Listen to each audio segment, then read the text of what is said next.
ನ್ಯೂಸ್ಗೆ ಸ್ವಾಗತ. ನಾನು ಪ್ರಿಯಾ. ಈಗ ಹೆಡ್ಲೈನ್ಸ್. ಎಂಟಿಇಎಸ್ ಸಂಸ್ಥೆಯ ಜಟಾಪಟಿ, 3 ನಿರ್ದೇಶಕರ ಅಮಾನತು, ಸುಪ್ರೀಂ ಕೋರ್ಟ್ನಿಂದ ಗೊಂದಲಕ್ಕೆ ತೆರೆ. ನೂತನ ಅಧ್ಯಕ್ಷ ಬಿಆರ್ ಗುರುದೇವ್ ಸ್ಪಷ್ಟನೆ. ಭಾರತದ ಸರ್ವೋಚ್ಚ ನ್ಯಾಯಾಲಯದ ತೀರ್ಪಿನಂತೆ ಕಾರ್ಮಿಕರಿಗೆ 36,000 ಕನಿಷ್ಠ ವೇತನ ನಿಗದಿಗಾಗಿ ಆಗ್ರಹ. ಕಾರ್ಮಿಕರ ಮೂಲಭೂತ ಹಕ್ಕುಗಳನ್ನು ರಕ್ಷಿಸಲು ಒತ್ತಾಯ. ಮೇ 30ರಂದು ಜಿಲ್ಲಾಧಿಕಾರಿ ಕಚೇರಿ ಮುಂದೆ ಸಿಐಟಿಯು ಪ್ರತಿಭಟನೆ. ಮೇ 31ರಂದು ವಿಶ್ವ ದಾಖಲೆಗೆ ರಾಷ್ಟ್ರೀಯ ಶಾಸ್ತ್ರೀಯ ನೃತ್ಯ ಅಕಾಡೆಮಿ ಸಜ್ಜು. 300ಕ್ಕೂ ಹೆಚ್ಚು ಕಲಾವಿದರಿಂದ ದೇಶಭಕ್ತಿ ಗೀತೆಗಳಿಗೆ ಶಾಸ್ತ್ರೀಯ ನೃತ್ಯ ಪ್ರದರ್ಶನ. ಮಾಹಿತಿ ನೀಡಿದ ಅಂತಾರಾಷ್ಟ್ರೀಯ ಕಲಾವಿದೆ ಡಾಕ್ಟರ್ ಸ್ವಾತಿ ಪಿ ಭಾರದ್ವಾಜ್. ಕಳೆದ 1 ವರ್ಷದಿಂದ ಆಡಳಿತಾತ್ಮಕ ಗೊಂದಲ, ಪರಸ್ಪರ ಆರೋಪ ಪ್ರತ್ಯಾರೋಪ ಮತ್ತು ಹೋರಾಟಗಳಿಂದ ಸುದ್ದಿಯಲ್ಲಿದ್ದ ಮಲೆನಾಡು ತಾಂತ್ರಿಕ ಶಿಕ್ಷಣ ಸಂಸ್ಥೆಯ ವಿಚಾರದಲ್ಲಿ ಸುಪ್ರೀಂ ಕೋರ್ಟ್ ನೀಡಿರುವ ತೀರ್ಪಿನಿಂದ ಗೊಂದಲಕ್ಕೆ ಅಂತಿಮ ತೆರೆ ಬಿದ್ದಿದೆ ಎಂದು ಸಂಸ್ಥೆಯ ಅಧ್ಯಕ್ಷ ಬಿಆರ್ ಗುರುದೇವ್ ತಿಳಿಸಿದರು.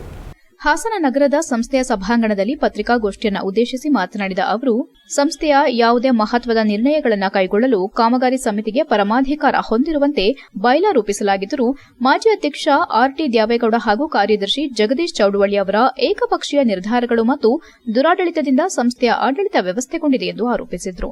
ನಮ್ಮ ಪರ 14 ಮಂದಿ ನಿರ್ದೇಶಕರ ಬೆಂಬಲ ಇದ್ದರೂ ಕೇವಲ 10 ಮಂದಿ ನಿರ್ದೇಶಕರು ಕೈಗೊಂಡ ನಿರ್ಧಾರಗಳಿಂದ ಸಂಸ್ಥೆಯಲ್ಲಿ ಗೊಂದಲ ಸೃಷ್ಟಿಯಾಯಿತು.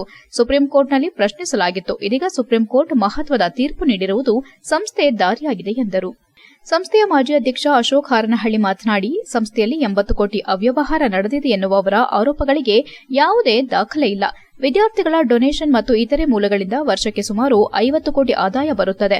ಅದರಲ್ಲಿ 30 ಕೋಟಿ ಸಿಬ್ಬಂದಿ ವೇತನಕ್ಕೆ ವೆಚ್ಚವಾಗುತ್ತದೆ. ಉಳಿದ ಹಣವನ್ನು ಮೂಲಸೌಕರ್ಯ ಅಭಿವೃದ್ಧಿಗೆ ಬಳಸಲಾಗುತ್ತದೆ ಎಂದು ಸ್ಪಷ್ಟಪಡಿಸಿದರು. ಅಧಿಕಾರ ದುರುಪಯೋಗ ಹಿನ್ನೆಲೆ ಆರ್ಟಿ ದ್ಯಾವೇಗೌಡ, ಸಿಆರ್ ಜಗದೀಶ್ ಮತ್ತು ಖಜಾಂಚಿ ಪಾರ್ಶ್ವನಾಥ್ ಅವರ ನಿರ್ದೇಶಕ ಸ್ಥಾನಗಳನ್ನು ಅಮಾನತಿನಲ್ಲಿ ಇಡಲಾಗಿದೆ. ಈ ಬಗ್ಗೆ ಸಮಿತಿಯೊಂದನ್ನು ರಚಿಸಿ ತನಿಖೆ ಮಾಡಲಾಗುವುದು. ಈ ಸಂಬಂಧ ಇಂದು ನಿರ್ಣಯ ಕೈಗೊಳ್ಳಲಾಗಿದೆ ಎಂದರು. ನಿರ್ದೇಶಕ ಜಿಟಿ ಕುಮಾರ್ ಸೇರಿದಂತೆ ಇತರೆ ನಿರ್ದೇಶಕರು ಉಪಸ್ಥಿತರಿದ್ದರು. HCN news, Haasan. 1 ವರ್ಷದಿಂದ ನಡೀತಿದ್ದಂತಹ ಈ ಗೊಂದಲಕ್ಕೆ ಇವತ್ತು ಸುಪ್ರೀಂ ಕೋರ್ಟ್ ತೆರೆ ಎಳೆದಿದೆ. ಗೊಂದಲ ಹೇಗೆ ಶುರುವಾಯಿತು ಅನ್ನೋದನ್ನು ನಾನು ಹೇಳಬೇಕಾಗ್ತದೆ. ನಾವು ಆಡಳಿತದಲ್ಲಿದ್ದಂತಹ ಆರ್ ಟಿ ದೇವೇಗೌಡರು, ಜಗದೀಶ್ ಮತ್ತು ಪಾರ್ಶ್ವನಾಥ್ ಮೇಲೆ ಅವಿಶ್ವಾಸವನ್ನು ಮಂಡನೆ ಮಾಡಿದ್ವಿ. ಮಂಡನೆ ಮಾಡಿದ ಮೇಲೆ ಅವರ ಶಕ್ತಿ 10ಕ್ಕೆ ಇಳಿತು. ನಾವು 14 ಇದ್ವಿ. ಯಾರಾದರೂ ಸ್ವಲ್ಪ ಏನಾದರೂ ಅವ್ರಿಗೆ ಇದ್ದಿದ್ರೆ 10ಕ್ಕೆ ಬಂದ ತಕ್ಷಣ ಅವರು ರಾಜೀನಾಮೆ ಕೊಟ್ಟು ಹೋಗಬೇಕಿತ್ತು. ಯಾಕೆಂದರೆ ನಮ್ಮ ಬೈಲಾದಲ್ಲಿ ಕ್ಲಿಯರಾಗಿ ಹೇಳ್ತದೆ, 10 ಜನ ಇದ್ರೆ ಮೀಟಿಂಗೇ ಕರೆಯೋಕ್ಕಾಗಲ್ಲ ಅಂತೇಳಿ. 14 ಜನ ನಾವಿದ್ದು ಅವ್ರು 10 ಜನ ಇದ್ರೂ ರಾಜೀನಾಮೆ ಕೊಡ್ದಲೆ ಕೋರ್ಟ್ಗಳಿಗೆ ಹೋದರು. ಕೋರ್ಟಲ್ಲಿ ಇವತ್ತು ಹೈಕೋರ್ಟಲ್ಲಿ ನಮ್ಮ ಪರ ಬಂದರು, ಅದನ್ನು ಒಪ್ಕೊಳ್ದಲೆ ಸುಪ್ರೀಂ ಕೋರ್ಟಿಗೆ ಹೋದರು. ಸುಪ್ರೀಂ ಕೋರ್ಟಲ್ಲಿ ಇವತ್ತು ಅವ್ರ ಕೇಸನ್ನು ವಜಾ ಮಾಡಿ ಹೈಕೋರ್ಟ್ ಏನು ಆದೇಶ ಕೊಟ್ಟುತ್ತೆ ಆ ಆದೇಶಕ್ಕೆ ಮಾನ್ಯತೆ ಮಾಡಿದ್ದಾರೆ. ಅದೇ ನೋಡಿ, ನಮ್ಮ ಸಂಸ್ಥೆ ಜಾತ್ಯತೀತವಾಗಿ ಮುಂಚೆಯಿಂದ ನಡ್ಕೊಂಡು ಬಂದಿದೆ. ಯಾವುದೇ ಜಾತಿ, ಎಲ್ಲ ಜಾತಿಯವರು ಇದ್ದಾರೆ. ಇವತ್ತಿನ ದಿನ ಜಿಟಿ ಕುಮಾರ್ ಒಕ್ಕಲಿಗರಿದ್ದಾರೆ, GR ಶ್ರೀನಿವಾಸ್ ಅವರು ಈಡಿಗರಿದ್ದಾರೆ, ಅಧ್ಯಕ್ಷರು ವೀರಶೈವ ಸಮುದಾಯಕ್ಕಿದ್ದಾರೆ. ಆ ದೃಷ್ಟಿಯಲ್ಲಿ ನಾವು ಯಾವತ್ತೂ ನಡ್ಕೊಂಡು ಬಂದಿರಲಿಲ್ಲ. ಏನೋ ಈ ಜಾತಿಯ ಆಧಾರದ ಮೇಲೆ ನಾವು ಏನೋ ಸ್ವಾಧೀನಕ್ಕೆ ತೆಗೆದುಕೊಂಡು ಬಿಡಬೇಕು ಅನ್ನೋ ಒಂದು ಆತುರದಲ್ಲಿ ತೆಗೆದುಕೊಂಡ್ರೆ ಆಯಿತು, ಮಾಡಿ ಪರವಾಗಿಲ್ಲ ಅಂತೇಳಿ ನಾವು ಯಾರೂ ಅದಕ್ಕೆ ಗಮನ ಕೊಡಲಿಲ್ಲ. ಅದಾದ ಮೇಲೆ ನಮ್ಮ ಬೈಲಾ ಪ್ರಕಾರ ಕಾರ್ಯಕಾರಿ ಸಮಿತಿ ಅಂತಿಮವಾದಂಥ ನಿರ್ಣಯ ತೆಗೆದುಕೊಳ್ಬೇಕು ಅಂತ.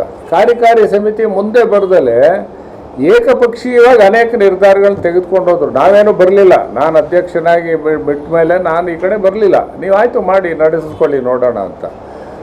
80 ಕೋಟಿ ಅವ್ಯವಹಾರ, 10 ಕೋಟಿ ಏನು ಆಧಾರ ಏನಾದ್ರು ಬೇಕಲ್ಲ. ಈ ಉದಾಹರಣೆಗೆ ನಾನು ಇವರು ಹೇಳಿದ್ದಕ್ಕೆ ಇವ್ರ ಮೇಲೆ ಮಾಡೋ ಆರೋಪದಲ್ಲಿ AVK PU ಕಾಲೇಜಲ್ಲಿ ಇವರು ಈ ಬಂದಂಥ ಸ್ಟೂಡೆಂಟ್ ಫೀಸನ್ನು ಕ್ಯಾಶಲ್ಲಿ ತೆಗೆದುಕೊಂಡು ಇವರಿಗೆ ಹ್ಯಾಂಡ್ ಓವರ್ ಮಾಡಿದ್ದಾರೆ ಅಂತ AVK ಪ್ರಿನ್ಸಿಪಾಲ್ ಕಾಲೇಜ್ನವರು ರೈಟಿಂಗಲ್ಲಿ ಕೊಟ್ಟಿದ್ದಾರೆ. ನಿಮ್ಮ ಮುಂದೆ ಇಡ್ಬೋದು ನಾನು.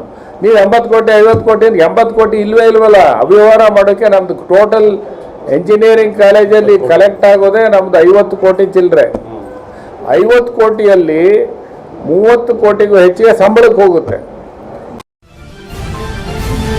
ಭಾರತದ ಸರ್ವೋಚ್ಚ ನ್ಯಾಯಾಲಯದ ತೀರ್ಪಿನ ಮಾರ್ಗದರ್ಶಿ ಸೂತ್ರಗಳ ಅನ್ವಯ ಕಾರ್ಮಿಕರಿಗೆ ವೈಜ್ಞಾನಿಕವಾಗಿ ಕನಿಷ್ಠ ವೇತನ ನಿಗದಿಪಡಿಸುವಂತೆ, ಕಾರ್ಮಿಕರ ಹಕ್ಕುಗಳನ್ನು ರಕ್ಷಿಸುವಂತೆ ಮತ್ತು ಎಲ್ಲ ಗುತ್ತಿಗೆ ಕಾರ್ಮಿಕರನ್ನ ಖಾಯಂ ಮಾಡುವಂತೆ ಒತ್ತಾಯಿಸಿ ರಾಜ್ಯಾದ್ಯಂತ ಜಿಲ್ಲಾಧಿಕಾರಿಗಳ ಕಚೇರಿ ಮುಂದೆ ಮೇ 30ರಂದು ಪ್ರತಿಭಟನೆ ನಡೆಸಲು ಸಿಐಟಿಯು ಕರೆ ನೀಡಿದೆ. ಅಂದು ಹಾಸನದಲ್ಲಿ ಸಿಐಟಿಯು ನೇತೃತ್ವದಲ್ಲಿ ಕಾರ್ಮಿಕರು ಪ್ರತಿಭಟನೆ ನಡೆಸಲಿದ್ದಾರೆ ಎಂದು ಸಿಐಟಿಯು ಜಿಲ್ಲಾಧ್ಯಕ್ಷ ಧರ್ಮೇಶ್ ತಿಳಿಸಿದರು.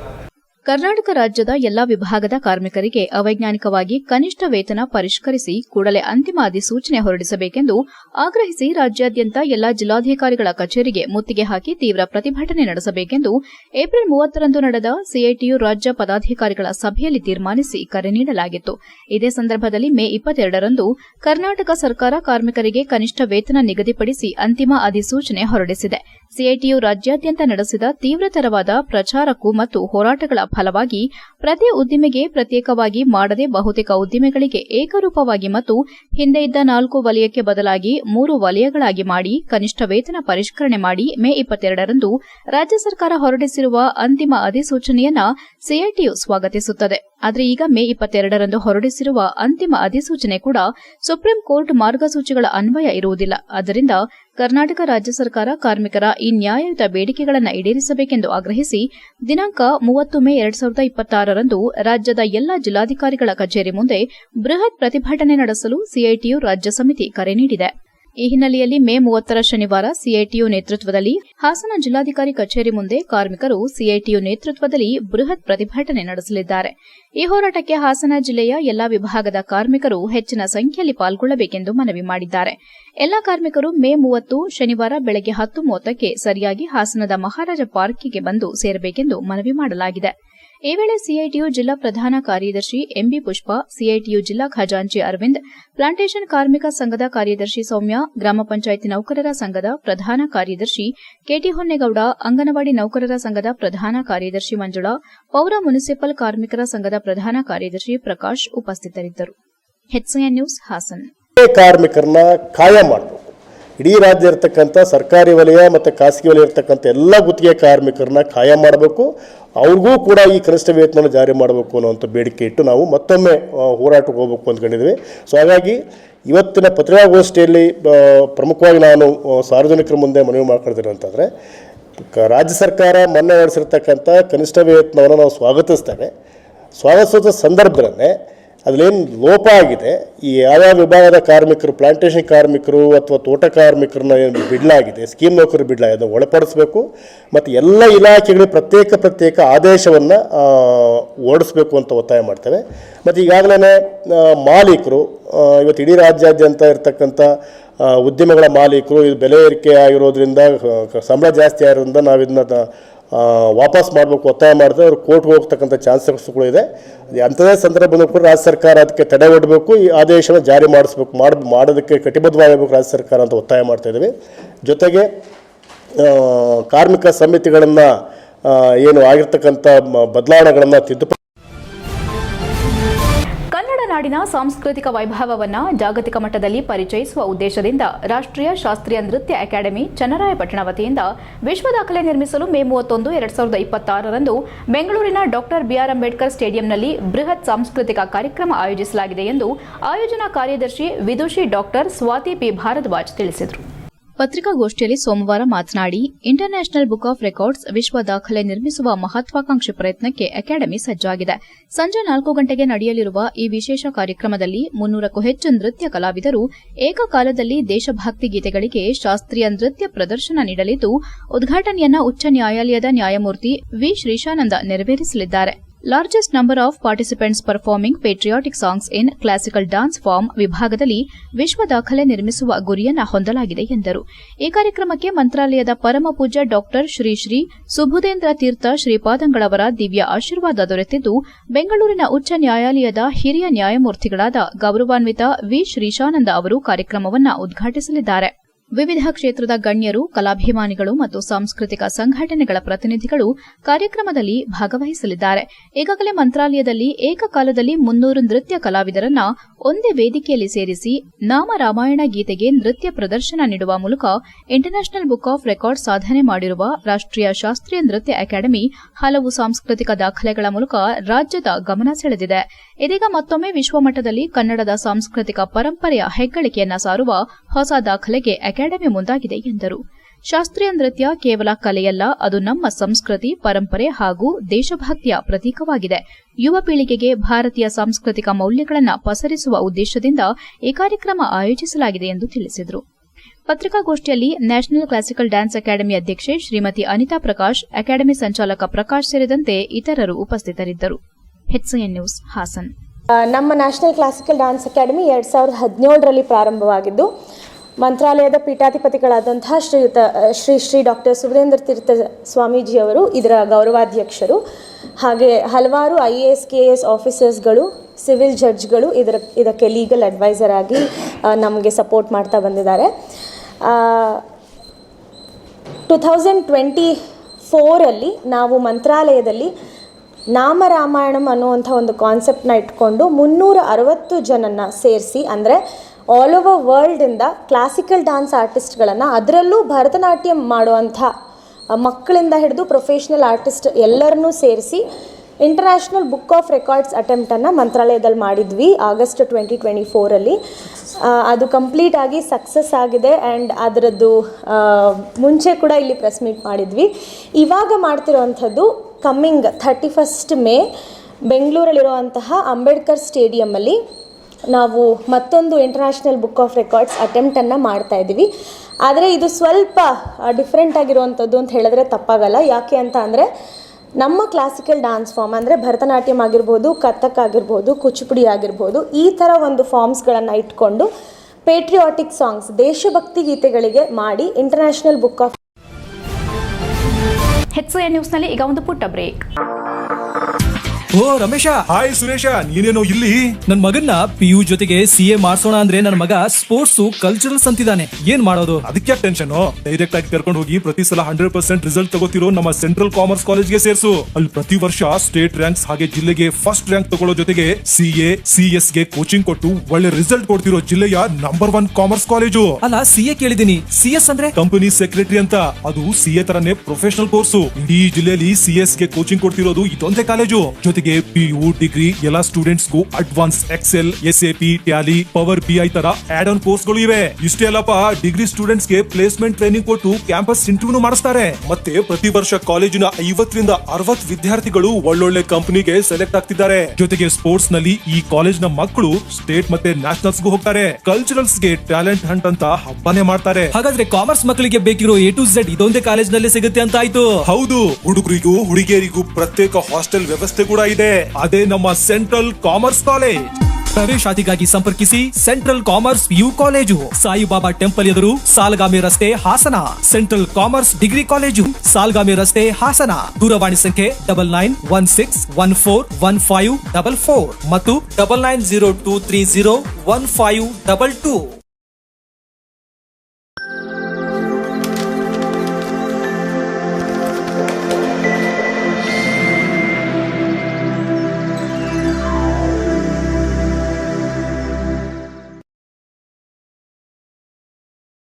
ಬ್ರೇಕ್ನ ನಂತರ HCN ನ್ಯೂಸ್ಗೆ ಸ್ವಾಗತ. ಪತ್ರಕರ್ತರ ಸಂಘದಿಂದ ಹಮ್ಮಿಕೊಳ್ಳುವ ಮಾಧ್ಯಮ ದಿನಾಚರಣೆ ಅಂಗವಾಗಿ ನಡೆಯುವ ಕ್ರೀಡಾಕೂಟಗಳು ಪತ್ರಕರ್ತರು ಮತ್ತು ವಿವಿಧ ಇಲಾಖೆಗಳ ನಡುವಿನ ಸ್ನೇಹ ಸಮ್ಮಿಲನಕ್ಕೆ ಮುನ್ನುಡಿ ಬರೆಯಲಿದೆ ಎಂದು ಕರ್ನಾಟಕ ಕಾರ್ಯನಿರತ ಪತ್ರಕರ್ತರ ಸಂಘದ ರಾಜ್ಯ ಉಪಾಧ್ಯಕ್ಷ HB ಮದನಗೌಡ ತಿಳಿಸಿದರು. ಬೇಲೂರು ಪಟ್ಟಣದ ಜೂನಿಯರ್ ಕಾಲೇಜ್ ಮೈದಾನದಲ್ಲಿ ತಾಲೂಕು ಕಾರ್ಯನಿರತ ಪತ್ರಕರ್ತರ ಸಂಘದ ವತಿಯಿಂದ ಮಾಧ್ಯಮ ದಿನಾಚರಣೆ ಅಂಗವಾಗಿ ನಡೆದ ಸೌಹಾರ್ದ ಕ್ರಿಕೆಟ್ ಪಂದ್ಯಾವಳಿ ಕಾರ್ಯಕ್ರಮದಲ್ಲಿ ಭಾಗವಹಿಸಿ ಮಾತನಾಡಿದ ಅವರು, ಪತ್ರಕರ್ತರು ಸಮಾಜದ 4ನೇ ಅಂಗವಾಗಿ ಜನರ ಸಮಸ್ಯೆಗಳು, ಅಭಿವೃದ್ಧಿ ಕಾರ್ಯಗಳು ಮತ್ತು ನೈಜ ಸಂಗತಿಗಳನ್ನು ನಿರಂತರವಾಗಿ ಜನರಿಗೆ ತಲುಪಿಸುವ ಮಹತ್ವದ ಜವಾಬ್ದಾರಿಯನ್ನು ನಿರ್ವಹಿಸುತ್ತಿದ್ದಾರೆ ಎಂದರು. ಹಾಸನ ಜಿಲ್ಲಾ ಪತ್ರಕರ್ತರ ಸಂಘದ ಅಧ್ಯಕ್ಷರಾದ ಕೆಂಚೇಗೌಡ ಅವರು ಮಾತನಾಡಿ, ಪತ್ರಕರ್ತರು ಸಮಾಜದ ಬೆಳವಣಿಗೆಗೆ ನೇರವಾಗಿ ಸಂಪರ್ಕ ಹೊಂದಿರುವ ಮಹತ್ವದ ವೃತ್ತಿಯಲ್ಲಿ ಕಾರ್ಯನಿರ್ವಹಿಸುತ್ತಿದ್ದಾರೆ ಎಂದರು. ಸ್ನೇಹ ಸಮ್ಮಿಲನ ಕ್ರಿಕೆಟ್ ಪಂದ್ಯಾವಳಿ ಪತ್ರಕರ್ತರ ನಡುವೆ ಒಗ್ಗಟ್ಟು ಸ್ನೇಹಭಾವ ಮತ್ತು ಸಹಕಾರವನ್ನು ಹೆಚ್ಚಿಸುವ ಉತ್ತಮ ವೇದಿಕೆಯಾಗಿದೆ. ಇಂತಹ ಕಾರ್ಯಕ್ರಮಗಳು ದಿನನಿತ್ಯದ ಕೆಲಸದ ಒತ್ತಡವನ್ನು ಕಡಿಮೆ ಮಾಡಿ ಮಾನಸಿಕವಾಗಿ ಹಗುರಗೊಳಿಸಲು ಸಹಕಾರಿಯಾಗುತ್ತದೆ ಎಂದರು. ನಂತರ ತಾಲೂಕು ಪತ್ರಕರ್ತರ ಸಂಘದ ಅಧ್ಯಕ್ಷ ಬಿಬಿ ಶಿವರಾಜ್ ಮಾತನಾಡಿ, ಪತ್ರಕರ್ತರು ಸದಾ ಕಾರ್ಯನಿಮಿತ್ತ ನಿರತರಾಗಿರೋ ಹಿನ್ನೆಲೆ ಸಂಘದ ಹಿರಿಯರ ಮಾರ್ಗದರ್ಶನದಂತೆ ಎಲ್ಲಾ ಪತ್ರಕರ್ತರಿಗೂ ಒಗ್ಗಟ್ಟಿನ ಮನೋಭಾವ ಬೆಳೆಸುವ ಉದ್ದೇಶದಿಂದ ಒಂದು ದಿನದ ಕ್ರಿಕೆಟ್ ಪಂದ್ಯಾವಳಿ ಆಯೋಜಿಸಲಾಗಿದೆ ಎಂದು ತಿಳಿಸಿದರು. ಕಾರ್ಯಕ್ರಮಕ್ಕೆ ಸಹಕಾರ ನೀಡಿದ ಪುರಸಭಾ ಅಧ್ಯಕ್ಷರು ಮತ್ತು ಉಪಹಾರ ವ್ಯವಸ್ಥೆ ಮಾಡಿಕೊಟ್ಟ ಪಿಐ ರೇವಣ್ಣ ಅವರಿಗೆ ಕೃತಜ್ಞತೆ ಸಲ್ಲಿಸಿದರು. ಈ ವೇಳೆ ಪತ್ರಕರ್ತರ ಸಂಘದ ಮಾಜಿ ಅಧ್ಯಕ್ಷರಾದ ರಾಘವೇಂದ್ರ ಹೊಳ್ಳ, ಡಿಬಿ ಮೋಹನ್ ಕುಮಾರ್, ಹೆಬ್ಬಾಳು ಹಾಲಪ್ಪ, ತಾರಾನಾಥ್, ಭಾರತಿಗೌಡ, ಅನಂತು, ಮಾಜಿ ಕಾರ್ಯದರ್ಶಿ ವೆಂಕಟೇಶ್, ಪಿಎಸ್ಐ ಎಸ್ಜಿ ಪಾಟೀಲ್, ಜಿಲ್ಲಾ ನಿರ್ದೇಶಕ ಮಲ್ಲೇಶ್, ಪ್ರಧಾನ ಕಾರ್ಯದರ್ಶಿ ಬಿಎಲ್ ಲಕ್ಷ್ಮಣ್, ಪುರಸಭೆ ಸದಸ್ಯ ಜಮಾಲ್, ಪತ್ರಕರ್ತರ ಸಂಘದ ಖಜಾಂಚಿ ಲೋಹಿತ್, ಕಾರ್ಯದರ್ಶಿ ಗಣೇಶ್, ನಿರ್ದೇಶಕರಾದ ಆರಾಧ್ಯ, ರವಿ ಹೊಳ್ಳ, ಸುನಿಲ್ ಪಡುವಳಲು, ಕೇಬಲ್ ವಿಜಯಕುಮಾರ್, ಜಗದೀಶ್, ಇಬ್ಬಿಡು ರಮೇಶ್, ರವಿಕುಮಾರ್, ನೀಲಕಂಠ, ವಿರೂಪಾಕ್ಷ, ದೀಪು, ಅರೆಹಳ್ಳಿ ವಿಜಯ್, ರಂಜಿತ್ ಕುಮಾರ್, ಮಹೇಶ್, ಹರೀಶ್, ಅರುಣ್, ಸಂದೀಪ್ ಉಪಸ್ಥಿತರಿದ್ದರು. HCN news, Belur. ಒಳಗೊಂಡಂತಹ ಈ ವಾರ್ಷಿಕ ಕ್ರೀಡಾಕೂಟ ಪ್ರತಿ ವರ್ಷದಂತೆ ಈ ವರ್ಷವೂ ಕೂಡ ತುಂಬಾ ಅತ್ಯಂತ ಅಚ್ಚುಕಟ್ಟಾಗಿ ನಡೀತಾ ಇದೆ. ಅದಕ್ಕೆ ಸಂಬಂಧಪಟ್ಟ ಹಾಗೆ ಪೊಲೀಸ್ ಇಲಾಖೆ ಇರ್ಬೋದು, ಚೆಸ್ಕಾಂ ಇರ್ಬೋದು, ಆರೋಗ್ಯ ಇಲಾಖೆ ಇರ್ಬೋದು, ವಕೀಲರು ಇರ್ಬೋದು, ಈ ಬೇರೆ ಬೇರೆ ಸಂಘ ಸಂಸ್ಥೆಗಳು ಯಾರ್ಯಾರಿದ್ದಾರೆ ಎಲ್ಲರೂ ಕೂಡ ಅತ್ಯಂತ ಈ ಹಿಂದೆ ಕೂಡ ಅಭಿವೃದ್ಧಿಪಡಿಸಿದ ಕೃಷ್ಣಾನಗರ ಬಡಾವಣೆಯಲ್ಲಿ ಇಂದಿನ ರೀತಿಯಲ್ಲೇ ಸೌಲಭ್ಯಗಳಿಲ್ಲದೆ ನಿವೇಶನಗಳನ್ನು ಹಂಚಿಕೆ ಮಾಡಲಾಗಿತ್ತು. ನಿವೇಶನ ಹಂಚಿ 7-8 ವರ್ಷ ಕಳೆದರೂ ಸಮರ್ಪಕ ಮೂಲ ಸೌಕರ್ಯ ಒದಗಿಸದ ಪರಿಣಾಮ ಮನೆ ನಿರ್ಮಿಸಿಕೊಂಡಿರುವ ನಿವಾಸಿಗಳು ಎಂದಿಗೂ ಸಂಕಷ್ಟ ಅನುಭವಿಸುತ್ತಿದ್ದಾರೆ ಎಂದು ರೈತರು ದೂರಿದ್ದಾರೆ. ಬಡಾವಣೆಗೆ ಭೂಮಿ ನೀಡಿದ ರೈತರು ಅಧ್ಯಕ್ಷರನ್ನ ಭೇಟಿ ಮಾಡಿ ಭೂಮಿ ನೀಡಿದ ನಮ್ಮೊಂದಿಗೆ ಯಾವುದೇ ಚರ್ಚೆ ಮಾಡದೆ ಮೊದಲು ನಮಗೆ ನಿವೇಶನ ನೀಡದೆ ಸಾರ್ವಜನಿಕರಿಗೆ ಸೈಟ್ ಹಂಚಲು ದಿನಾಂಕ ಹೇಗೆ ಘೋಷಣೆ ಮಾಡಿದ್ದೀರಿ ಎಂದು ಪ್ರಶ್ನಿಸಿದ್ರು. ನಮ್ಮೊಂದಿಗೆ ಮಾತನಾಡದೆ ಜಮೀನು ಕೊಟ್ಟವರಿಗೆ ಮೊದಲು ಸೈಟ್ ನೀಡದೆ ಜನರಿಗೆ ಕೊಡುವುದು ಸರಿಯಲ್ಲ. ನಮ್ಮ ಸಮ್ಮುಖದಲ್ಲಿ ಮುಂದಿನ ದಿನಾಂಕ ನಿಗದಿ ಮಾಡಿ ಎಂದು ಒತ್ತಾಯಿಸಿದ್ರು. ಇನ್ನು ಸುಮಾರು 80 ಎಕರೆ ಅಗ್ರಿಮೆಂಟ್ ಆಗಿಲ್ಲ, ಮೂಲಭೂತ ಸೌಕರ್ಯ ಕಾಮಗಾರಿ ಮುಗಿದಿಲ್ಲ, 6 ತಿಂಗಳು ಲೇಟ್ ಆದ್ರೂ ಪರವಾಗಿಲ್ಲ, ಕೃಷ್ಣಾನಗರದಲ್ಲಿ ಈಗಲೂ ಅನೇಕ ಸಮಸ್ಯೆ ಬಗೆಹರಿದಿಲ್ಲ, ಈ ಬಡಾವಣೆಯನ್ನ ಹಾಗೆ ಮಾಡಬೇಡಿ ಎಂದು ಪಟ್ಟು ಹಿಡಿದು ಇನ್ನು ಕೆಲವರು ನಮಗೆ ಕಾರ್ನರ್ ಮಾಡಬೇಡಿ ಎಂದು ಆಗ್ರಹಿಸಿದ್ರು. ಇದಕ್ಕುತ್ತರಿಸಿದ ಹೂಡಾ ಅಧ್ಯಕ್ಷ ಪಟೇಲ್ ಶಿವಪ್ಪ ಅವರು, ಜಿಲ್ಲಾ ಉಸ್ತುವಾರಿ ಹಾಗೂ ನಗರಾಭಿವೃದ್ಧಿ ಸಚಿವರು ಯಾವ ದಿನಾಂಕ ಕೊಡುತ್ತಾರೋ ಅಂದು ವಿತರಣೆ ಮಾಡಲಾಗುವುದೆಂದು ಸ್ಪಷ್ಟನೆ ನೀಡಿದ್ರು. ನಾವು ರೈತರನ್ನ ಕಡೆಗಣಿಸಿಲ್ಲ, ರೈತರಿಗೆ ಮೊದಲ ಆದ್ಯತೆ ನೀಡುತ್ತೇವೆ. ರೈತರ ಊರುಗಳಿಗೆ ಬಂದು ನಿಮ್ಮ ಸಮಸ್ಯೆ ಆಲಿಸಿ ನಂತರ ಅಂತಿಮ ತೀರ್ಮಾನಕ್ಕೆ ಬರಲಾಗುವುದೆಂದು ಸ್ಪಷ್ಟಪಡಿಸಿದ್ರು. ಈ ಎಲ್ಲಾ ಬೆಳವಣಿಗೆಗಳಿಂದ ಹಾಸನ ನಗರದ ಬೂವನಹಳ್ಳಿ, ಗೇಕರವಳ್ಳಿ, ಸಮುದ್ರವಳ್ಳಿ ಮತ್ತು ಕೆಂಚಟಹಳ್ಳಿ ವ್ಯಾಪ್ತಿಯಲ್ಲಿ ಹೂಡಾ ನಿರ್ಮಾಣ ಮಾಡಿರುವ ಹೈಟೆಕ್ ಬಡಾವಣೆಯಲ್ಲಿ ಜೂನ್ 18ರಂದು ನಿವೇಶನ ಹಂಚಿಕೆ ವಿಚಾರದಲ್ಲಿ ಸಂಕಷ್ಟ ಎದುರಾದಂತಾಗಿದೆ. HCN news, Haasan. ಅಂತೇಳಿ ಮಾಜಿ ಗ್ರಾಮ ಪಂಚಾಯತ್ ಅಧ್ಯಕ್ಷರು ಗೂಡಳ್ಳಿ. ನಾವು ಸರಿಸುಮಾರು 6 ವರ್ಷದಿಂದ ಪ್ರೀತಮ್ ಗೌಡರು ML ಆದಾಗ ಇದು ಕಾರ್ಯರೂಪಕ್ಕೆ ಬಂದಿದ್ದು. ಅವ್ರ ಸಮ್ಮುಖದಲ್ಲೇನೆ ಇದು ಲೇಔಟ್ ಮಾಡಬೇಕು ಅಂತೇಳಿ ರೈತರು ಮೀಟಿಂಗ್ ಮಾಡಿ ಸಹಕಾರ ಮಾಡಿ, ಆಗ ಕೊಡಲ್ಲ ಅಂತ ಒಂದು ಬಣ ಇತ್ತು, ಕೊಡ್ತೀವಿ ಅಂತ ಇದ್ರು. ಅವರೆಲ್ಲರೂ ಒಗ್ಗೂಡಿ ಮನವೊಲಿಸಿ ಇವತ್ತು ಲೇಔಟ್ನ ಈ ಹಂತಕ್ಕೆ ತಂದಿದ್ದಾರೆ. ಈ ಹಂತಕ್ಕೆ ತಂದ ನಂತರ ಇವರು ಕಳಿಸ್ತಾರೆ, ಅಧ್ಯಕ್ಷರು ಜೂನ್ 18ಕ್ಕೆ ಅನೌನ್ಸ್ ಕೊಡ್ತೀವಿ ಅಂತ ಅನೌನ್ಸ್ ಮಾಡಿದ್ರು. ಆದರೆ ರೈತರನ್ನ ಯಾವುದೇ ಮೀಟಿಂಗು ಮತ್ತೊಂದು ಕರೆದಿರಲಿಲ್ಲ. ರೈತರು ಮೀಟಿಂಗ್ ಯಾರು ಕರೆದಿರಲಿಲ್ಲ. ಅದಕ್ಕೆ ಭಿನ್ನಾಭಿಪ್ರಾಯ ಏನಿಲ್ಲ ಯಾರ್ದು. ಅವರು ಎಲ್ಲರನ್ನೂ ನೀವು 12,500 ನಿವೇಶನವನ್ನು ಕಂಪ್ಯೂಟರ್ ಮೂಲಕ ಮಾಡಿದಾಗ ನಾವೆಲ್ಲೆಲ್ಲೋ ಕೂರ್ತೀವಿ. ನಮಗೆ ಭಾಳ ಜನ ರೈತರು ನಾವೇನು ನಿವೇಶನವನ್ನು ಹಂಚಲಿಕ್ಕೆ ನಮ್ಮ ಜಮೀನನ್ನು ಕಳ್ಕೊಂಡಿದ್ದೀವೋ ನಮಗೆ ಆದ್ಯತೆ ಕೊಡಿ, ಮೊದಲನೇದಾಗಿ ಅವ್ರ ಜಮೀನಿಗೆ ಆದ್ಯತೆ ಕೊಡಿ ಅಂತ ಕೇಳ್ತಾರೆ. ಅದು ಸರಿ ಇದೆ, ಅವರಿಗೆ ಫಸ್ಟ್ ಪ್ರಯಾರಿಟಿ ಕೊಡಲಿಕ್ಕೆ ನಾವು ಒಪ್ಕೊಂಡಿದ್ದೀವಿ. ನಾನು ಈಗ ಹಿಂದೇನೂ ಸಹಿತ ಹೇಳಿದ್ದೀನಿ, ಇವಾಗಲೂ ಸಹಿತ ಅವ್ರಿಗೆ ಹೇಳಿದ್ದೀವಿ, ಮೊದಲನೇ ಆದ್ಯತೆ ರೈತರಿಗೆ ಕೊಡಲೇಬೇಕಾಗುತ್ತೆ, ರೈತರಿಗೆ ಕೊಡ್ತೀವಿ. ಇನ್ನು ಮೂಲಭೂತ ಸೌಕರ್ಯಗಳ ಬಗ್ಗೆ ಮಾತಾಡಿದ್ದಾರೆ. ಮೂಲಭೂತ ಸೌಕರ್ಯಗಳನ್ನ ನಾವು ಹಂತವಾಗಿ ಅಂದರೆ 1 ವಾರ 15 ದಿವಸದೊಳಗೆ ಯಾವ್ದು ಮುಗಿಸ್ಬೋದು. ಈಗ ವಿದ್ಯುತ್ ಶಕ್ತಿ. HCN ನ್ಯೂಸ್ನಲ್ಲಿ ಈಗ ಒಂದು ಪುಟ್ಟ ಬ್ರೇಕ್.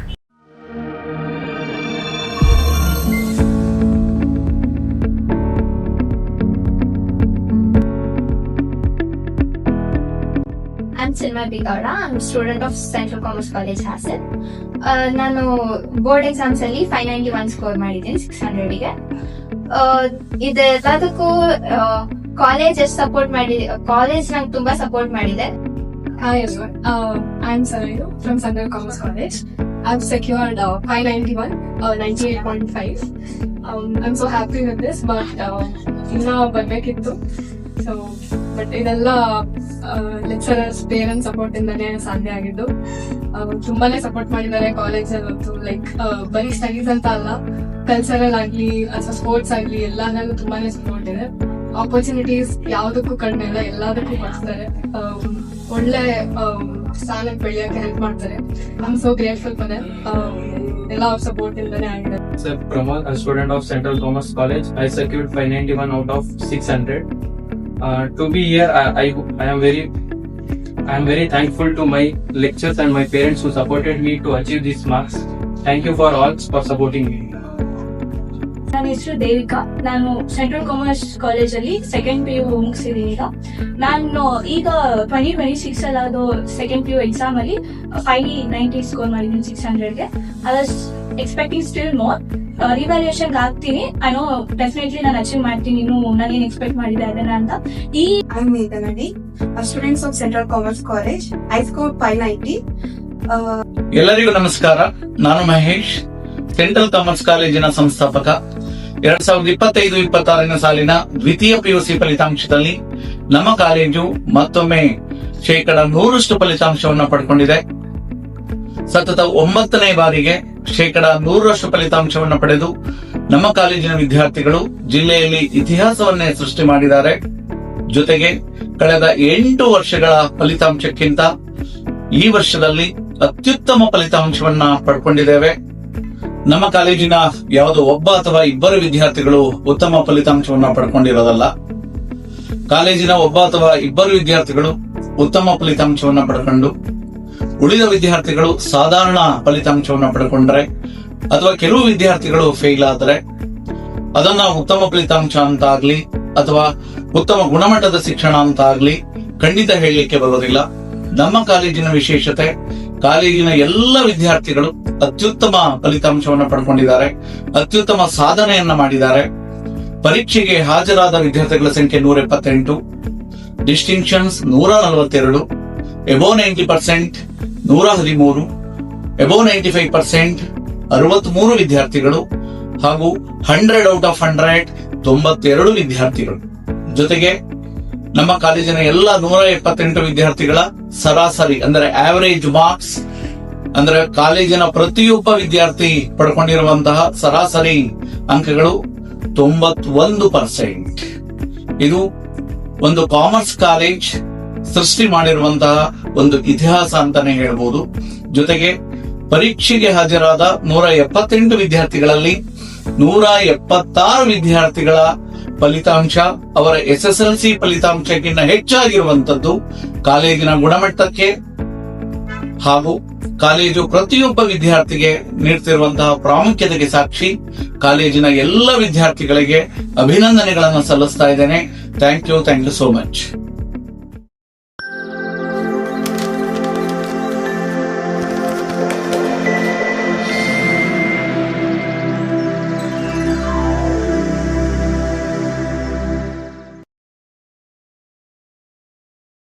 ಬ್ರೇಕ್ನ ನಂತರ HCN ನ್ಯೂಸ್ಗೆ ಸ್ವಾಗತ. ಬಾಬಾ ಸಾಹೇಬ್ ಅಂಬೇಡ್ಕರ್ ಅಭಿವೃದ್ಧಿ ನಿಗಮದ ವತಿಯಿಂದ 2025-26ನೇ ಸಾಲಿನ ಸ್ವಾವಲಂಬಿ ಯೋಜನೆಯಡಿ ಫಲಾನುಭವಿಗಳಿಗೆ ವಾಹನಗಳ ಕೀ ಹಸ್ತಾಂತರ ಕಾರ್ಯಕ್ರಮ ಶಾಸಕರ ನಿವಾಸದಲ್ಲಿ ನೆರವೇರಿತು. ಕಾರ್ಯಕ್ರಮದಲ್ಲಿ ಮಾತನಾಡಿದ ಶಾಸಕ ಎಚ್.ಕೆ. ಸುರೇಶ್, ಪರಿಶಿಷ್ಟ ಜಾತಿಯ ವಿದ್ಯಾರ್ಥಿಗಳಿಂದ ಹಿಡಿದು ಹಿರಿಯರವರೆಗೆ ಸಮಾಜದ ವಿವಿಧ ವರ್ಗದ ಜನರನ್ನ ಗುರುತಿಸಿ ಸ್ವಾವಲಂಬಿ ಜೀವನ ನಡೆಸಲು ಸರ್ಕಾರ ಹಲವು ಯೋಜನೆಗಳನ್ನು ಜಾರಿಗೊಳಿಸುತ್ತಿದೆ ಎಂದು ತಿಳಿಸಿದರು. ಬಾಬಾ ಸಾಹೇಬ್ ಅಂಬೇಡ್ಕರ್ ಅವರು ಸಮಾಜದ ಹಿಂದುಳಿದ ವರ್ಗಗಳು ಆರ್ಥಿಕವಾಗಿ ಬಲಿಷ್ಠರಾಗಬೇಕೆಂಬ ಉದ್ದೇಶದಿಂದ ಸಂವಿಧಾನ ರೂಪಿಸಿದ್ರು. ಅದಕ್ಕೆ ಪೂರಕವಾಗಿ ಮಹಿಳೆಯರು ಮತ್ತು ವಿದ್ಯಾರ್ಥಿಗಳು ಸ್ವಂತ ಉದ್ಯೋಗದ ಮೂಲಕ ಬದುಕು ಕಟ್ಟಿಕೊಳ್ಳಲು ವಾಹನ ವಿತರಣೆ ಮಾಡಲಾಗುತ್ತಿದೆ ಎಂದು ಹೇಳಿದರು. 2025-26ನೇ ಸಾಲಿನಲ್ಲಿ ಒಟ್ಟು 8 ಫಲಾನುಭವಿಗಳಿಗೆ ವಾಹನಗಳನ್ನು ವಿತರಿಸಲಾಗುತ್ತಿದ್ದು, ಪ್ರತಿಯೊಂದು ವಾಹನಕ್ಕೂ ಸುಮಾರು 4 ಲಕ್ಷ ರೂಪಾಯಿ ಸಹಾಯಧನ ನೀಡಲಾಗುತ್ತಿದೆ ಎಂದು ತಿಳಿಸಿದರು. ವಿಶೇಷವಾಗಿ ವೈದ್ಯಕೀಯ ಕ್ಷೇತ್ರದಲ್ಲಿ ವ್ಯಾಸಂಗ ಮಾಡುತ್ತಿರುವ ಕೀರ್ತನಾ ಅವರಿಗೆ ವಾಹನದ ಕೀ ಹಸ್ತಾಂತರಿಸಿ ಅವರ ಭವಿಷ್ಯ ಉಜ್ವಲವಾಗಲಿ ಎಂದು ಹಾರೈಸಿದರು. ಇಂತಹ ವಿದ್ಯಾರ್ಥಿನಿಯರು ಮುಂದಿನ ಪೀಳಿಗೆಗೆ ಪ್ರೇರಣೆಯಾಗಬೇಕೆಂದು ಹೇಳಿದರು. ಈ ವೇಳೆ ಚನ್ನಕೇಶವ ಸ್ವಾಮಿಯ ಆಶೀರ್ವಾದದೊಂದಿಗೆ ಫಲಾನುಭವಿಗಳಿಗೆ ಶುಭಾಶಯ ಕೋರಲಾಯಿತು.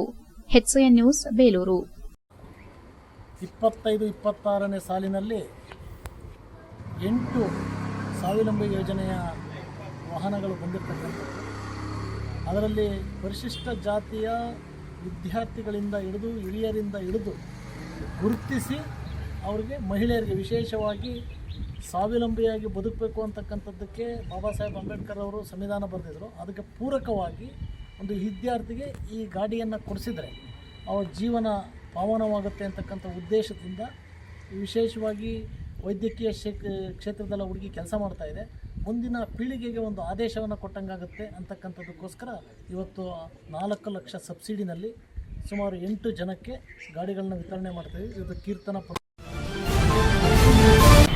ಕೆಪಿಎಸ್ ಮ್ಯಾಗ್ನೆಟ್ ಹೆಸರಿನಲ್ಲಿ ಹಾಸನ ಜಿಲ್ಲೆಯ ಅರಸೀಕೆರೆ ತಾಲೂಕಿನಲ್ಲಿ ಬಾಣಾವರ, ಕುರವಂಕ, ಡಿಎಂ ಕುರ್ಕೆ, ಜಾವಗಲ್ ಹಾಗೂ ಚಿಂದೇನಹಳ್ಳಿ ಗೇಟ್ ಸೇರಿದಂತೆ 5 ಕೆಪಿಎಸ್ ಮ್ಯಾಗ್ನೆಟ್ ಶಾಲೆಗಳನ್ನು ನಿರ್ಮಿಸಿ ಸುತ್ತಲಿನ 50ಕ್ಕೂ ಹೆಚ್ಚು ಸರ್ಕಾರಿ ಶಾಲೆಗಳನ್ನು ಮುಚ್ಚಲು ಸರ್ಕಾರ ಅಧಿಕೃತ ಪಟ್ಟಿ ಬಿಡುಗಡೆ ಮಾಡಿದೆ. ಇದನ್ನು ವಿರೋಧಿಸಿ ಎಐಡಿಎಸ್ಒ ವಿದ್ಯಾರ್ಥಿ ಸಂಘಟನೆ ಮತ್ತು ಸಾರ್ವಜನಿಕ ಶಿಕ್ಷಣ ಉಳಿಸಿ ಸಮಿತಿಯ ನೇತೃತ್ವದಲ್ಲಿ ಬಿಇಒ ಕಚೇರಿ ಮುಂಭಾಗ ಪ್ರತಿರೋಧ ಸಮಾವೇಶವನ್ನು ಆಯೋಜಿಸಲಾಗಿತ್ತು. ಅರಸೀಕೆರೆ ಸುತ್ತಲಿನ 25ಕ್ಕೂ ಹೆಚ್ಚು ಹಳ್ಳಿಗಳಿಂದ 300ಕ್ಕೂ ಹೆಚ್ಚು ಪೋಷಕರು, ವಿದ್ಯಾರ್ಥಿಗಳು ಮತ್ತು ಗ್ರಾಮಸ್ಥರು ಭಾಗವಹಿಸಿದ್ದರು. ಸಮಾವೇಶದಲ್ಲಿ ಎಐಡಿಎಸ್ಒ ರಾಜ್ಯ ಖಜಾಂಚಿಗಳಾದ ಸುಭಾಷ್ ಬೆಟ್ಟದಕೊಪ್ಪ ಅವರು ಮಾತನಾಡಿ, ಅಕ್ಟೋಬರ್ 15 ಹಾಗೂ 30 ಡಿಸೆಂಬರ್ 2025ರಂದು ರಾಜ್ಯ ಸರ್ಕಾರವು ಬಿಡುಗಡೆ ಮಾಡಿರುವ ಆದೇಶಗಳ ಪ್ರಕಾರ ರಾಜ್ಯಾದ್ಯಂತ ಗ್ರಾಮ ಪಂಚಾಯಿತಿಗೆ ಒಂದು ಸರ್ಕಾರಿ ಶಾಲೆಯಂತೆ ಕೇವಲ 6,000 ಶಾಲೆಗಳು ಉಳಿದು 40,000 ಸರ್ಕಾರಿ ಶಾಲೆಗಳು ನಶಿಸಿದವು. ಅಂದರೆ ಕೆಪಿಎಸ್ ಮ್ಯಾಗ್ನೆಟ್ ಶಾಲೆಗಳ 5 ಕಿಲೋಮೀಟರ್ ವ್ಯಾಪ್ತಿಯ ಉಳಿದ ಎಲ್ಲಾ ಸರ್ಕಾರಿ ಶಾಲೆಗಳನ್ನು ಕೊಲ್ಲುವ ಹುನ್ನಾರ ಇದಾಗಿದೆ. 6ನೇ ತರಗತಿಯಿಂದ ಮಕ್ಕಳಿಗೆ ಮಣ್ಣಿನ ಹಣತೆ ಮಾಡುವ, ಅಡಿಕೆ ಸುಲಿಯುವ ಕೌಶಲ್ಯಗಳನ್ನು ಕಲಿಸುವುದಾಗಿ ಶಿಕ್ಷಣ ಮಂತ್ರಿಗಳು ಬಹಿರಂಗಪಡಿಸಿದ್ದಾರೆ. ಕಾರ್ಮಿಕರ ಮಕ್ಕಳನ್ನ ಕಾರ್ಮಿಕರನ್ನಾಗಿಯೇ ಉಳಿಸುವ ಕುತಂತ್ರ ಎಂದು ಆಕ್ರೋಶ ವ್ಯಕ್ತಪಡಿಸಿದರು. ಶಿಕ್ಷಣಕ್ಕೆ 8 ಗ್ಯಾರಂಟಿಗಳನ್ನು ನೀಡಿ ದೇಶದಲ್ಲೇ ಮಾದರಿ ಶಾಲಾ ವ್ಯವಸ್ಥೆ ನಿರ್ಮಿಸುತ್ತೇವೆ ಎಂದು ಸರ್ಕಾರ ಹೇಳುತ್ತಿದೆ. ಸರ್ಕಾರಿ ಶಾಲೆಗಳನ್ನು ಮುಚ್ಚುವ ಅಂಶವನ್ನ ನಯವಾಗಿ ತಳ್ಳಿಹಾಕುತ್ತಾ ಗ್ಯಾರಂಟಿಗಳ ಮುಖವಾಡದಲ್ಲಿ ನಾಡಿನ ಜನತೆಗೆ ರಾಜ್ಯ ಕಾಂಗ್ರೆಸ್ ಸರ್ಕಾರವು ಮೋಸ ಮಾಡುತ್ತಿದೆ. ರಾಜ್ಯದ ಎಲ್ಲಾ ಸರ್ಕಾರಿ ಪ್ರಾಥಮಿಕ ಶಾಲೆಗಳಲ್ಲಿ 1ನೇ ತರಗತಿಯಿಂದಲೇ ಆಂಗ್ಲ ಮಾಧ್ಯಮವನ್ನು ಆರಂಭಿಸಲು ರಾಜ್ಯ ಸರ್ಕಾರ ಆದೇಶಿಸಿದೆ. ಈ ಮೂಲಕ ಕನ್ನಡ ಶಾಲೆಗಳನ್ನು ಮುಚ್ಚಲು ಸರ್ಕಾರ ತಯಾರಿ ಮಾಡುತ್ತಿದೆ ಎಂದರು. ಸಮಾವೇಶದಲ್ಲಿ ಬಿಇಒ ಮೋಹನ್ ಕುಮಾರ್ ಅವರಿಗೆ ನಮ್ಮೂರ ಸರ್ಕಾರಿ ಶಾಲೆಯನ್ನ ಮುಚ್ಚಬೇಡಿ ಎಂದು ಆಕ್ರೋಶ ವ್ಯಕ್ತಪಡಿಸಿ ಮನವಿ ಪತ್ರ ನೀಡಿದರು. ವಿವಿಧ ಹಳ್ಳಿಗಳ ಸಾರ್ವಜನಿಕ ಶಿಕ್ಷಣ ಉಳಿಸಿ ಸಮಿತಿ ಸದಸ್ಯರು ಮಾತನಾಡಿದರು. ಸಮಾವೇಶದ ಅಧ್ಯಕ್ಷತೆಯನ್ನ ಎಐಡಿಎಸ್ಒ ಹಾಸನ ಜಿಲ್ಲಾ ಘಟಕದ ಅಧ್ಯಕ್ಷರಾದ ಚೈತ್ರ ಅವರು ವಹಿಸಿಕೊಂಡಿದ್ದರು. ಸಂಘಟನೆಯ ಜಿಲ್ಲಾ ಕಾರ್ಯದರ್ಶಿಗಳಾದ ಸುಷ್ಮಾ, ಉಪಾಧ್ಯಕ್ಷರಾದ ಅಭಿಷೇಕ್ ಮತ್ತು ಅರಸೀಕೆರೆ ತಾಲೂಕಿನ ಹಳ್ಳಿಗಳ ವಿದ್ಯಾರ್ಥಿಗಳು, ಪೋಷಕರು ನೆರೆದಿದ್ದರು. HCN news, Arsikere. 8-10 ಸರ್ಕಾರಿ ಸ್ಕೂಲ್ಗಳು ಅಂದರೆ ಪ್ರಾಥಮಿಕ ಶಾಲೆಗಳು ಜೊತೆಗೆ ಹೈಸ್ಕೂಲ್ಗಳು, ಆಮೇಲೆ PU ಕಾಲೇಜ್ಗಳು, ಪ್ರಿ ಯೂನಿವರ್ಸಿಟಿ. HCN ನ್ಯೂಸ್ನಲ್ಲಿ ಈಗ ಒಂದು ಪುಟ್ಟ ಬ್ರೇಕ್. ಹಾಸನದಲ್ಲಿ 28 ವರ್ಷಗಳಿಂದ ಜನತೆಗೆ ಅತ್ಯುತ್ತಮವಾದ ವೈದ್ಯಕೀಯ ಸೇವೆಯನ್ನು ನೀಡುತ್ತಿರುವ ಹೇಮಾವತಿ ಮಲ್ಟಿಸ್ಪೆಷಾಲಿಟಿ ಹಾಸ್ಪಿಟಲ್ ಹಾಸನ. ನಮ್ಮಲ್ಲಿ ದಿನದ 24 ಗಂಟೆಯೂ ಆಕ್ಸಿಡೆಂಟಲ್ ಇಂಜುರೀಸ್ ಮತ್ತು ಎಮರ್ಜೆನ್ಸಿ ಸರ್ವಿಸ್ಗಳನ್ನು ಹೊಂದಿದೆ. ಹೇಮಾವತಿ ಆಸ್ಪತ್ರೆಯ ಡಾಕ್ಟರ್ ನಿಖಿಲ್ ಆರ್ ಭಟ್ ರವರು MS ಆರ್ಥೋಪೆಡಿಕ್ನಲ್ಲಿ ಚಿನ್ನದ ಪದಕ ಪಡೆದು ಸಿಂಗಾಪುರ್ ಜನರಲ್ ಹಾಸ್ಪಿಟಲ್ನಲ್ಲಿ ಫೆಲೋಶಿಪ್ ಇನ್ ಜಾಯಿಂಟ್ ರಿಪ್ಲೇಸ್ಮೆಂಟ್ ಸರ್ಜರಿಯ ಪದವಿ ಪಡೆದು ಸೇವೆಯನ್ನ ಸಲ್ಲಿಸಿರುತ್ತಾರೆ.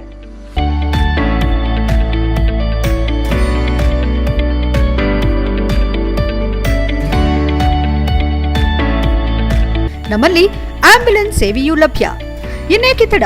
ನೀವು ಯಾವುದೇ ಮೂಳೆ ಸಮಸ್ಯೆ ಹೊಂದಿದರೆ ಹಿಂದೆ ಭೇಟಿ ನೀಡಿ. ಹೇಮಾವತಿ ಮಲ್ಟಿಸ್ಪೆಷಾಲಿಟಿ ಹಾಸ್ಪಿಟಲ್, ಉತ್ತರ ಬಡಾವಣೆ, ಹಾಸನ. ಬ್ರೇಕ್ನ ನಂತರ HCN ನ್ಯೂಸ್ಗೆ ಸ್ವಾಗತ. ಬೇಲೂರು ಪಟ್ಟಣದ ಶ್ರೀ ಚನ್ನಕೇಶವ ದೇಗುಲದ ಎಡಭಾಗದಲ್ಲಿ ಅವೈಜ್ಞಾನಿಕವಾಗಿ ಅಳವಡಿಸಿರುವ ಬ್ಯಾರಿಕೇಡ್ಗಳಿಂದ ವಾಹನ ಸವಾರರು ಮತ್ತು ಪಾದಚಾರಿಗಳು ತೀವ್ರ ತೊಂದರೆ ಅನುಭವಿಸುತ್ತಿರುವ ನಡುವೆ ನಡೆದ ಅಪಘಾತದಲ್ಲಿ ಪಾದಚಾರಿಯೊಬ್ಬರು ಗಂಭೀರವಾಗಿ ಗಾಯಗೊಂಡಿರುವ ಘಟನೆ ನಡೆದಿದೆ. ಚನ್ನಕೇಶವ ನಗರ ನಿವಾಸಿ ಸುರೇಶ್ ಅವರು ನಡೆದುಕೊಂಡು ಹೋಗುತ್ತಿದ್ದ ವೇಳೆ ಜೆಪಿ ನಗರದ ಕಡೆ ತೆರಳುತ್ತಿದ್ದ ಅಪರಿಚಿತ ಕಾರೊಂದು ಚಾಲಕನ ಅಜಾಗರೂಕತೆಯಿಂದ ಬಂದು ಡಿಕ್ಕಿ ಹೊಡೆದಿದೆ. ಡಿಕ್ಕಿ ಪರಿಣಾಮ ಸುರೇಶ್ ಅವರ ಕಾಲಿಗೆ ಗಂಭೀರ ಗಾಯಗಳಾಗಿದೆ. ಘಟನೆ ನಡೆದ ತಕ್ಷಣ ಸ್ಥಳೀಯರು ಗಾಯಾಳುವಿನ ನೆರವಿಗೆ ಧಾವಿಸಿ ಅವರನ್ನ ಬೇಲೂರು ಸರ್ಕಾರಿ ಆಸ್ಪತ್ರೆಗೆ ದಾಖಲಿಸಿದ್ದಾರೆ.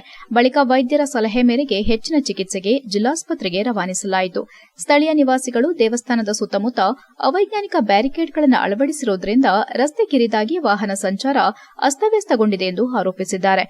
ಪಾದಚಾರಿಗಳು ಸುರಕ್ಷಿತವಾಗಿ ಓಡಾಡಲು ಸಹ ಸಾಧ್ಯವಾಗದ ಪರಿಸ್ಥಿತಿ ನಿರ್ಮಾಣವಾಗಿದ್ದು, ಈ ರೀತಿಯ ಅವ್ಯವಸ್ಥೆಯೇ ಅಪಘಾತಗಳಿಗೆ ಕಾರಣವಾಗುತ್ತಿದೆ ಎಂದು ಆಕ್ರೋಶ ವ್ಯಕ್ತಪಡಿಸಿದ್ದಾರೆ. ಇದೇ ವೇಳೆ ಅಪಘಾತ ಎಸಗಿ ಪರಾರಿಯಾದ ಕಾರು ಚಾಲಕನ ವಿರುದ್ಧ ಕ್ರಮ ಕೈಗೊಳ್ಳಬೇಕು ಹಾಗೂ ದೇವಸ್ಥಾನ ಸುತ್ತಮುತ್ತಲಿನ ಬ್ಯಾರಿಕೇಡ್ ಮತ್ತು ಪಾರ್ಕಿಂಗ್ ಅವ್ಯವಸ್ಥೆಯನ್ನ ಕೂಡಲೇ ಸರಿಪಡಿಸಿ ಸಾರ್ವಜನಿಕರಿಗೆ ಸುರಕ್ಷಿತ ಸಂಚಾರ ವ್ಯವಸ್ಥೆ ಕಲ್ಪಿಸಬೇಕೆಂದು ಸಾರ್ವಜನಿಕರು ಆಗ್ರಹಿಸಿದ್ದಾರೆ. ಸ್ಥಳೀಯ ನಿವಾಸಿ ಗಾಂಧಿ ಮಾತನಾಡಿ, ದೇವಸ್ಥಾನದ ಸುತ್ತಮುತ್ತ ಉಂಟಾಗಿರುವ ಪಾರ್ಕಿಂಗ್ ಅವ್ಯವಸ್ಥೆ, ಅಧಿಕಾರಿಗಳ ನಿರ್ಲಕ್ಷ್ಯ ಮತ್ತು ಅಪಘಾತ ಪ್ರಕರಣಗಳ ಬಗ್ಗೆ ತೀವ್ರ ಆಕ್ರೋಶ ವ್ಯಕ್ತಪಡಿಸಿದರು. ಬೇಲೂರು ತಾಲೂಕಿನಲ್ಲಿ ನಡೆಯುತ್ತಿರುವ ಈ ಅವ್ಯವಸ್ಥೆ ಮತ್ತು ದೌರ್ಜನ್ಯಕ್ಕೆ ಶಾಶ್ವತ ಪರಿಹಾರ ಒದಗಿಸಬೇಕು. ಸಂಬಂಧಪಟ್ಟ ಅಧಿಕಾರಿಗಳು ತಕ್ಷಣ ಕ್ರಮ ಕೈಗೊಂಡು ಸಾರ್ವಜನಿಕರಿಗೆ ಸುರಕ್ಷಿತ ಸಂಚಾರ ವ್ಯವಸ್ಥೆ ಕಲ್ಪಿಸಬೇಕೆಂದು ಗಾಂಧಿ ಆಗ್ರಹಿಸಿದರು. HCN news, Belur. ಬೆಳಗ್ಗೆ 8 ಗಂಟೆ 8:15 ಇರಬಹುದು ಸಮಯ. ಆ ಟೈಮ್ನಲ್ಲಿ ಇಲ್ಲಿ ಆಕ್ಸಿಡೆಂಟ್ ಆಗಿದೆ.